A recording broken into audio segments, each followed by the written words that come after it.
అధికారులు ప్రజలందరూ కూడా ఒక 5-10 నిమిషాల పాటు మాకు సహకరించాల్సిందిగా కోరుతా ఉన్నాం. కాక అనేక రోడ్డు యాక్సిడెంట్ల ద్వారా అనేక మంది ప్రాణాలు పోతా ఉన్నాయి. ఈ కోడుమూరు పట్టణంలో సంవత్సరంన్నర కింద తయారు చేసినటువంటి రోడ్డు సంవత్సరం 2 ఏళ్ళు అవుతున్నా పూర్తి కాక ప్రజలు తీవ్రంగా ఇబ్బంది పడుతున్నారు. ఇటు ఆంధ్రప్రదేశ్ నుంచి ఇటు కర్ణాటక వరకు పోయే నేషనల్ హైవేగా ఉన్నటువంటి ఈ రోడ్డు నిర్మాణానికి అధికారుల నిర్లక్ష్యమే కారణం. ఎందుకోసం అంటే ఈరోజు 2 రాష్ట్రాల ప్రజలు ఇక్కడ ఈ ప్రాంతం నుంచి వేలాది లక్షలాది మంది ప్రయాణం చేస్తా ఉన్నారు. అదేవిధంగా ఆర్బీఐ అధికారులు పూర్తి స్థాయిలో నిర్లక్ష్యం కావడం, ఇక్కడ రాజకీయ జోక్య నివారణ కోసం అనేక మంది నాకు ఇబ్బందులు పడుతున్నా వాటిని ఎందుకు పూర్తి చేయడం లేదని ప్రశ్నిస్తా ఉన్నాం.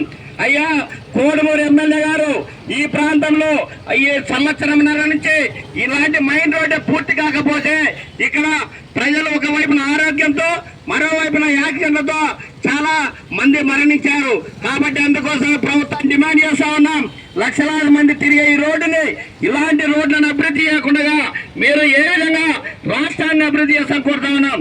అందుకోసమే సిపిఎం గా తక్షణమే ఈ రోడ్డు నిర్మాణాన్ని పూర్తి చేసి ఈ ప్రాంతంలో ఎలాంటి యాక్సిడెంట్లు జరగకుండా ప్రజలు సురక్షితమైన ప్రయాణానికి సహకరించాలి. అదేవిధంగా కోడుమూరు పట్టణంలో ఈ చుట్టుపక్కల ఉన్న ప్రజలకు అనారోగ్యానికి గురి కాకుండా దుమ్ము ధూళి వల్ల ఈ రోజు చాలా మంది అలర్జీ ఇతర వ్యాధులకు బాధపడుతున్నారు. కాబట్టి అందమైన రోడ్లు కావాలి.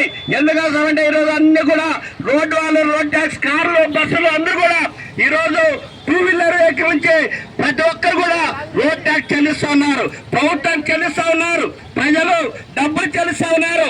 అందుకోసమే ప్రజలుగా మేము అడుగుతా ఉన్నాం, ప్రజలతో ట్యాక్స్ వసూలు చేసినప్పుడు ప్రజలకి సౌకర్యవంతమైన రోడ్లు వేయాలి, ప్రజారోగ్యాన్ని కాపాడాలని కోరుతా ఉన్నాం.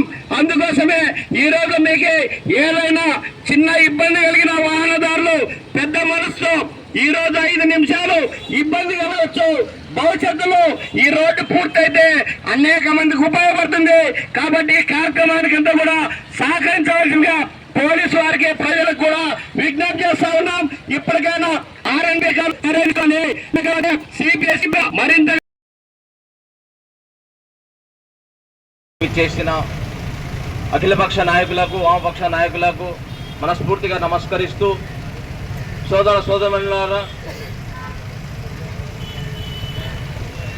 ధ్యేయంగా పనిచేసే నాయకులు, నియోజకవర్గ కేంద్రమైన కోడుమూరులో ప్రజల ప్రాణాలు గాల్లో కలిసిపోతున్నా నిమ్మకు నీరెత్తినట్లు వ్యవహరిస్తున్నారు. ఇది సిగ్గుచేటు. ఎంతో మంది ఇక్కడ భాస్కర్ రెడ్డి సర్కిల్లో ప్రాణాల్లో లారీల యాక్సిడెంట్లు సైతం జరుగుతున్నాయి. దుమ్ము ధూళితో ప్రజల ఆరోగ్యాలు చెడిపోతున్నాయి. అయినా కూడా ఇంతవరకు పట్టించుకున్న పాపాన పోలేదు. ఆవాస్ కమిటీగా మేము డిమాండ్ చేస్తున్నాము, 10 రోజుల్లో ఈ రోడ్డు పూర్తి చేయకపోతే పెద్ద ఎత్తున పోరాటానికి ఆవాస్ కమిటీగా సిద్ధంగా ఉన్నామని తెలుపుకుంటూ ఈ అవకాశాన్ని కల్పించిన పెద్దలకు నమస్కరిస్తూ ధన్యవాదాలు తెలుపుకుంటున్నాం. పోవడం అంటే ఎంత సిగ్గుచేట అనేది కూడా ఈ ఒక రాష్ట్ర ప్రభుత్వాన్ని మేము నిలదీస్తున్నాం.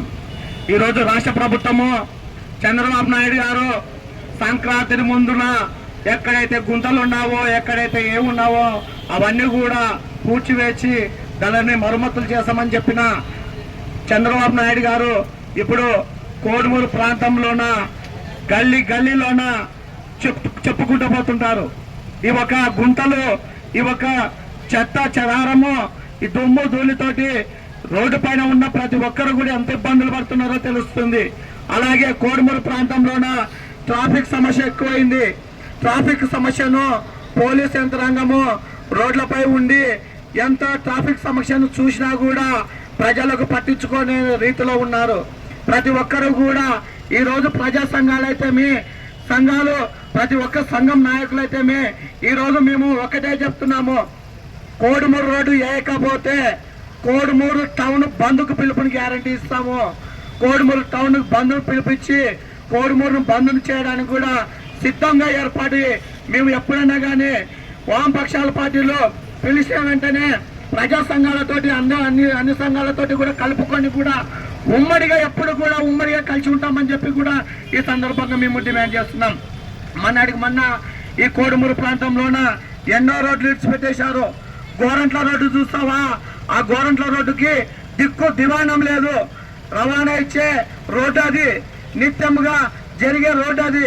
అటువంటి రోడ్డుకు కూడా గతి లేని రీతిలో ఈ ఒక అధికారులు పెట్టి ఉన్నారు. మేమైతే ఒకటే చెప్పేది, ప్రతి ఒక్కరు కూడా రోడ్డుకి, ప్రతి ఒక్కరు కూడా ప్రజలు కూడా మాకు సహకరించండి, ప్రజలు కూడా మమ్మల్ని ఆదరించండి. మీకోసమే మేము రోడ్లు ఎక్కేది, మీ యొక్క స్థితిగతుల కోసమే ఈ రోడ్డు పైన ఉండి ఎంత ఇబ్బంది పడుతున్నారో మీకోసం మేము రోడ్డెక్కి ఈ ధర్నా కార్యక్రమం చేసేది. వాహనదారులకు కూడా ప్రతి ఒక్కరికి కూడా ఈ రోజు పడిన ఇబ్బంది మనకు మేలు జరగడానికి అని చెప్పి ఈ సభాముఖంగా ప్రతి ఒక్కరు కూడా ఈ కార్యక్రమం చేపట్టిన సిపిఎం నాయకులకు ప్రతి ఒక్కరు కూడా పేరు పేరున ధన్యవాదాలు తెలియజేసుకుంటూ నాకు ఇచ్చిన అవకాశాన్ని ఇంతటితో ముగించుకుంటున్నాను. సోదరులారా, ఇక్కడ ఉన్న ప్రజానికానికి, వాహన విలేకరులకి అందరూ కూడా ప్రత్యేకంగా ధన్యవాదాలు తెలుపుకుంటూ ఇంతలో కార్యక్రమం ఇస్తున్నాం.